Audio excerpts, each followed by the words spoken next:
আপনি কি কখনো এমন কোনো রাতে পৌঁছেছেন যে রাতে ঘুম আসে না, কিন্তু চোখ বন্ধ করলেই সব কষ্ট একসাথে সামনে চলে আসে? ঘরের সবাই ঘুমিয়ে, বাতিগুলো নিভে গেছে, শুধু ঘরের কোণায় নিস্তব্ধ একটুখানি অন্ধকার, আর সেই অন্ধকারের ভেতর আপনি একা। বুকের ভেতর যেন একটা ভারী ঢেউ, যেটা কাউকে বলা যায় না, কিন্তু উপেক্ষাও করা যায় না। আপনি ধীরে বসে পড়েন, কথা খুঁজে পান না, তবুও দুই হাত আপনা আপনি উঠে যায়। কোনো বড় ভাষা না, কোনো সাজানো বাক্য না, শুধু ফিসফিস করে বলেন, হে আল্লাহ, আমি খুব ক্লান্ত।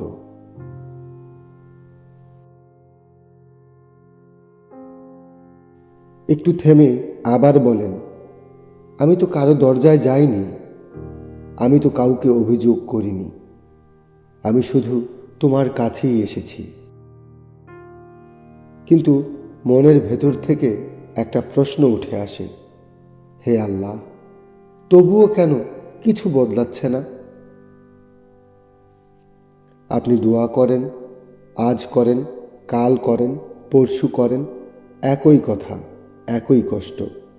দিন পেরোয়, রাত নামে, আবার রাত পেরিয়ে যায়, কিন্তু জীবন একই জায়গায় চুপচাপ দাঁড়িয়ে থাকে। তখন খুব আস্তে মনের ভেতর প্রশ্ন জাগে, আমার দোয়া কি খুব ছোট, নাকি আমি নিজেই খুব ছোট?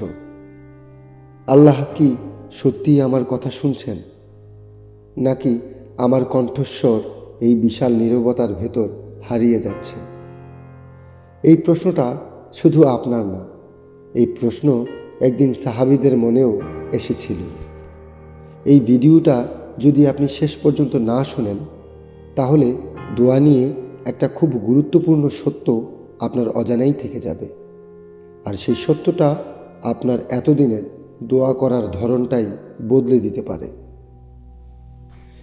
একদিন এক সাহাবী খুব সাধারণ ভঙ্গিতে রাসূলুল্লাহ সাল্লাল্লাহু আলাইহি ওয়াসাল্লাম এর কাছে এসে বললেন, ইয়া রাসূলুল্লাহ, আমরা দোয়া করি, কিন্তু অনেক সময় তার কোনো ফল দেখি না, এর কারণ কি?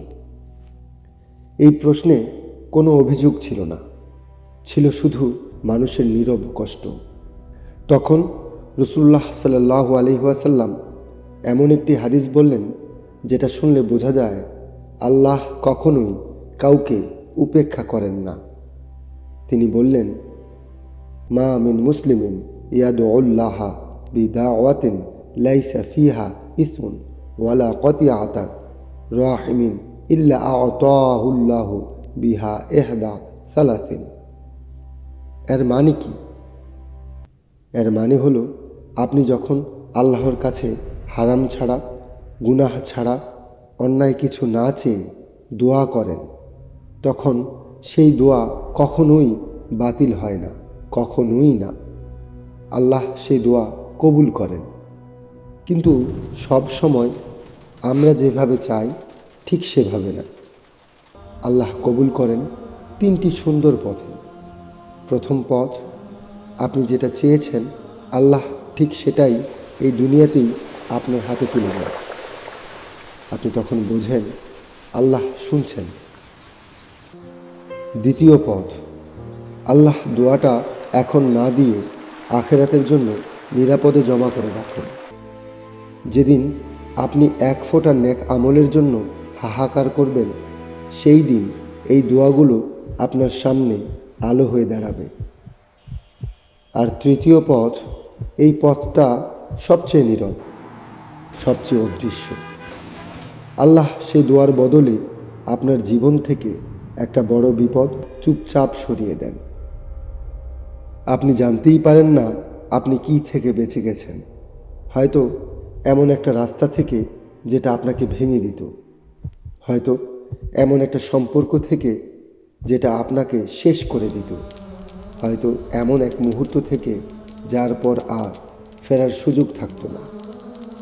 এই কারণেই আরেক বর্ণনায় এসেছে, কিয়ামতের দিন মানুষ বলবে, হে আমার রব, দুনিয়াতে যদি আমার কোনো দোয়াই তাড়াতাড়ি কবুল না করতে, তাহলে আমার জন্য ভালো হতো। কারণ তখন সে দেখবে কত দোয়া জান্নাতে জমা আছে। কিন্তু আমরা কোথায় ভুল করি? আমরা দোয়ায় তাড়াহুড়া করি। আমরা বলি, আমি তো দোয়া করলাম, কিন্তু কিছুই তো হলো না। রাসূলুল্লাহ সাল্লাল্লাহু আলাইহি ওয়াসাল্লাম বলেছেন, ইউস্তাজাবু লি আহাদিকুম মা লাম ইয়াজাল। যতক্ষণ পর্যন্ত মানুষ এই কথাটা না বলে, ততক্ষণ পর্যন্ত তার দোয়া কবুল হতে থাকে।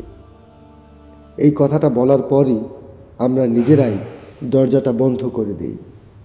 একটু ভাবুন, আল্লাহ চাইলে তো এক মুহূর্তেই সব কিছু দিতে পারেন, তাহলে দেরি কেন?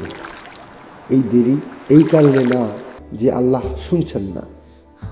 এই দেরি এই কারণে যে আল্লাহ অনেক সময় পরিস্থিতি বদলানোর আগে আমাদের ভেতরটা বদলান, আমাদের অহংকার ভাঙেন, আমাদের ধৈর্য শেখান, আমাদের শেখান সব কিছু আমাদের হাতে না।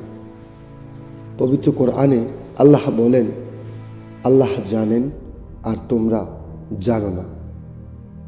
আর রাসূলুল্লাহ সাল্লাল্লাহু আলাইহি ওয়াসাল্লাম বলেছেন, ইন্নাল্লাহা হাইয়ুন কারীম। আল্লাহ লজ্জাশীল ও দয়ালু। বান্দা যখন দুই হাত তুলে দোয়া করে, আল্লাহ খালি হাতে ফিরিয়ে দিতে লজ্জা পান। তাহলে একটু থামুন, নিজেকে প্রশ্ন করুন, আপনার হাত কি সত্যিই খালি ফিরেছে? হয়তো উত্তরটা এখনও আপনার চোখে পড়েনি, হয়তো আল্লাহ না বলেননি, হয়তো তিনি খুব নরম করে শুধু এতটুকু বলেছেন, অপেক্ষা করো। আজ যদি দোয়ার উত্তর না আসে, তাহলে দোয়া ছাড়বেন না, কারণ আল্লাহ একটা দোয়াও অবহেলা করেন না। আল্লাহ যেন আমাদের সবাইকে দোয়ার উপর পূর্ণ ভরসা রাখার তৌফিক দান করেন, আমিন। যদি এই কথাগুলো আপনার মনের ভেতরে একটু নাড়াচাড়া করে থাকে, তাহলে উম্মতে রসুল এর সাথে থাকুন। কারণ এখানে আমরা শুধু কথা বলি না, ভরসা শেখার চেষ্টা করি।